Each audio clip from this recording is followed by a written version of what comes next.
right, today we're going to start with solving linear equations. And if I had you in the classroom, I would first say, all right, linear equations are the ones where x or whatever variable you choose is just to the first power and no other power. Also, the other part of it that we would probably mention if we were in person is I would ask you, all right, what do you do first in an equation when you're trying to solve it? And you would reply, do the distributive property. I'll do that example in a few minutes after I've gone through the notes for this part so that you have it all written down, and then we can go back through and see each of those in action. The next thing you would do is you would combine like terms on the same side of the equal sign. Now, if we were solving inequalities, it would be the same side of the inequality sign. Next is get all the variables on the same side of the equal sign. Now, the big thing with a lot of this is it's possible to do things in a different order, but trust me, I've been doing it for quite a few years now, more than 25 years in teaching, and I'm pretty sure this is the best way to do it. Step 4 is to get rid of addition or subtraction with the variable. That's important. You don't want to do it on the other side if you can avoid it. You want to get rid of what's being done with the variable. And the last step is to get rid of multiplication or division with the variable. Feel free to rewind this as needed as you go through these lessons and pause it as we move along so that you can write things down in your own time. All right, so here is the first example I'm going to work on, and I'm going to show you all 5 steps, and we'll do them somewhat color coordinated. I don't think it'll be exactly with what was on the previous page, but we'll see what we can do. So the first thing is to do the distributive property, and that implies that you're going to have some parentheses here. So if you have something right outside, now if that 3 was on this side of the parentheses, but nothing was between the 3 and the parentheses, you still have multiplication. If there were a negative sign after it and then something later, that negative sign goes to the right. So please be aware of that. I'm going to distribute the 3. So 3x minus 3 times 6, 18 equals. And then I'm not distributing the 28, I'm distributing a negative 7. So that whole thing gets distributed here. I write down the 28. And then negative 7 times x is negative 7x. Negative 7 times 8 is negative 56. All right, I've done the distributive property. The next thing I'm going to do is combine like terms on the same side of the equal sign. There are no like terms here. Normally I'd spend some time talking to you about what like terms are. Like terms are terms that have the same variable or variables with matching exponents. Constant terms like 28 and negative 56 are also like terms, so we can combine them. So 3x minus 18 equals, now 56 minus 28 happens to be, well, remember this is a negative 56 and positive 28, so that makes negative 28. So negative 7x minus 28. So when you combine a positive and a negative, keep the sign of the larger, subtract. Next step in the process is to get all the variables on the same side. The process that you're going to use to do that is you have to decide which one you're going to move. Are we moving the 3 or the negative 7 x's? And if you picked the 7x, the negative 7x, to get rid of, you're going to add the opposite of it to both sides. Now we could just as easily have moved the 3x to the other side by subtracting 3x from both sides, or adding a negative 3x to both sides. So this gives me 10x minus 18 equals negative 28, because the 7 x's cancel out with each other. I'll have to move this down a little bit to give myself a little more room. Next step in the process is to get rid of adding or subtracting with the variable.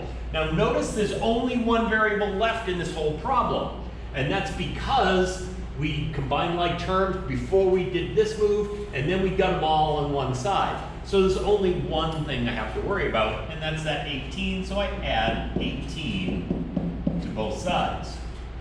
10x equals negative 10. I have a final step to take, and that is to get rid of multiplication division with the variable. So I'm going to divide by 10, and x equals negative 1. There is my final answer. But in all of these problems, I want to see you do that workout. I don't want to see, oh, I can do all this in my head and x is negative 1. If that's the case, I'm going to make problems which don't come out nice and neat, like negative 1. It'll be something like negative 27 thirds. No, that would be negative 9. Negative 27 fourths. Okay? So please, don't just do it in your head. Do the work on the paper. I'm going to insist on that. All right. So here's my next example. And I need to move this down so that I have more room here. I should have done that in the first place. Oh well. All right, here's my next example. And we're going to do this one together. Now notice x in the top one isn't the same value of x in the bottom one. Each example has its own value for x. So here I go. I would normally say, all right, what's first? And I would get rid of or get all the variables on the same side. Do they have to go to the the left side? And the answer is no. I certainly can move that 6 to the right by subtracting 6x. You can't just pick it up and plop it down. 9 equals 8x minus 5. All right, next step. I'm going to get rid of that 5 by adding 5 to both sides. That gives me 9 and 5 is 14 equals 8x. Good. All right, next thing is to get rid of the 8 by dividing both sides by 8. X equals. Now, you could write 14 over 8. But I'm going to take points off if you give me that kind of answer, and here's why. I want you to reduce fractions where possible. Now, if I reduce, I can see 2 goes into both of these. So 2 goes into 14 7 times, 2 goes into 8 4 times. That would be an acceptable answer. I would also take, and it is not required that you make it a mixed number, but I would also take 1 3/4, or 1.75.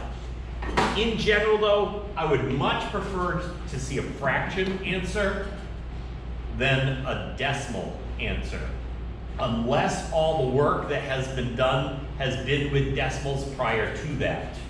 If it's done with regular numbers, I would much rather see a fraction or mixed number answer. This would be, an improper fraction would be just fine. All right, so what I would like you to do now is I would like you to take some time on your own and work on these problems on this page in the PDF of the book or in the book itself, whichever you're using. When you're done, unpause the video and I'm going to do out those examples. You may begin now. Pause the video.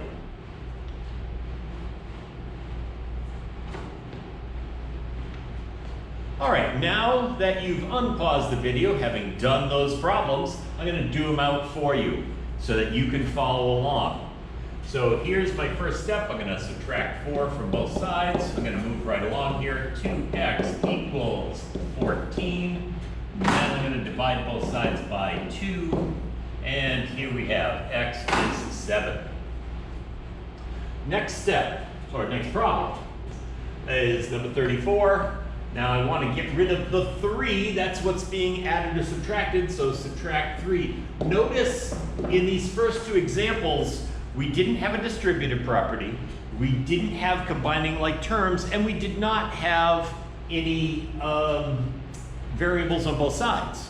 So we can jump right into the next step.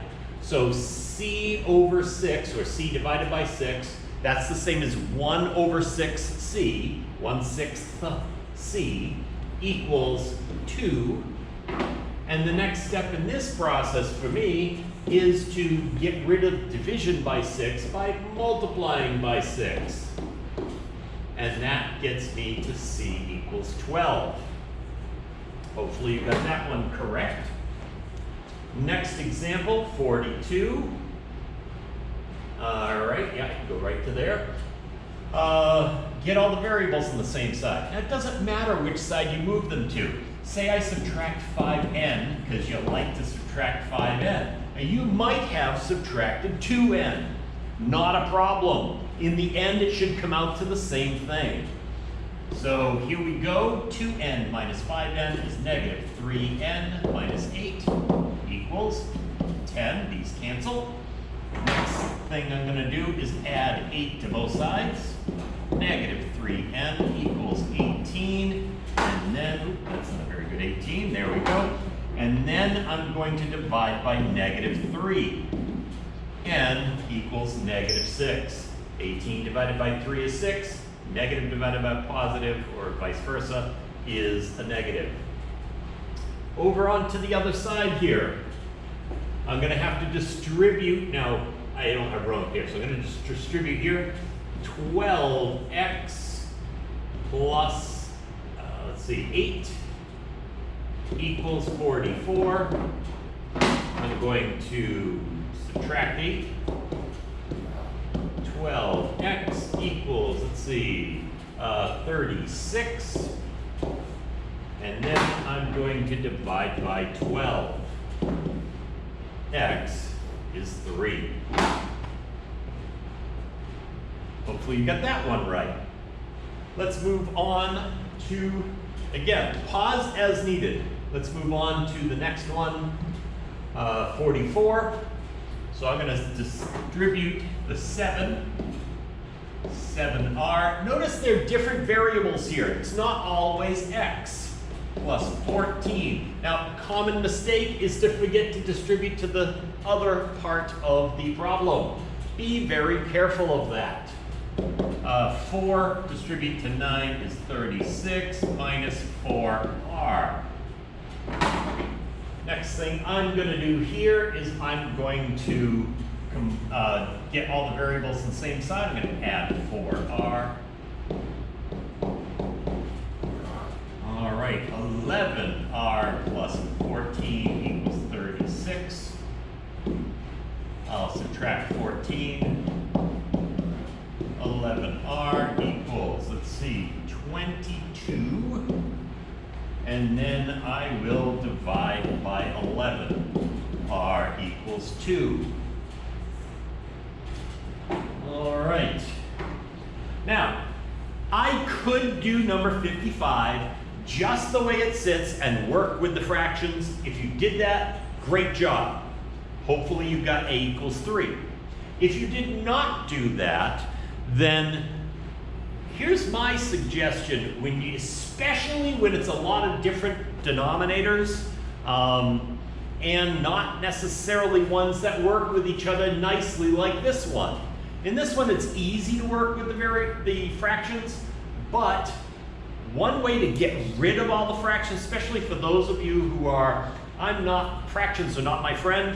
Well, if you want to get rid of all the fractions in an equation, first you have to distribute before you do this, all right? But once, if there's any distributing, you've done it, then you want to find a common denominator. And it has to be of everything. both sides. 3, 9, 3, 9. Those are our only denominators. Common denominator, the smallest denominator that both 3 and 9 fit inside is 9. So I'm going to multiply everything on both sides by 9 over 1. This will eliminate every denominator in my problem. When I multiply here, the 3 and the 9 reduce. This becomes a 1, this is a 3. 3 times 2 is 6a.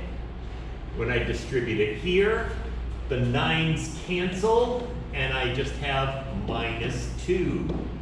If you need to see this done out more completely, let me know, and I'd be happy to do so. When I distribute here, the 3 and the 9 reduce, 1 and 3. 3 times 1a is 3a. When I distribute here, the 9's cancel, and I just have plus 7. Now that I've gotten rid of all my fractions, it's a much easier problem to work with. I'm going to subtract 3a from both sides. 3a minus 2 equals 7. I'm going to add 2 to both sides. 3a equals 9. I'm going to divide by 3. A is 3. So that's the solving equations. This should all be review for you. If it is not, please let me know. If you're picking it up very quickly, it shouldn't be a problem, but this should all be review for you. All right. Now we're going to solve what's called literal equations, and you have a particular variable you're solving for in each of these cases. So in this case, they're saying for p equals 2l plus 2w. Now I might ask you, what does this equation represent? Not all of these equations you're going to know what they represent, but in this case, the equation represents the perimeter of a rectangle. And I had to use capital L just because I can't make that cursive L that they usually use in problems in my typing here. So I'm trying to get L by itself. So I want to treat the other variables like they're just a number. They're still a variable, but we have to treat them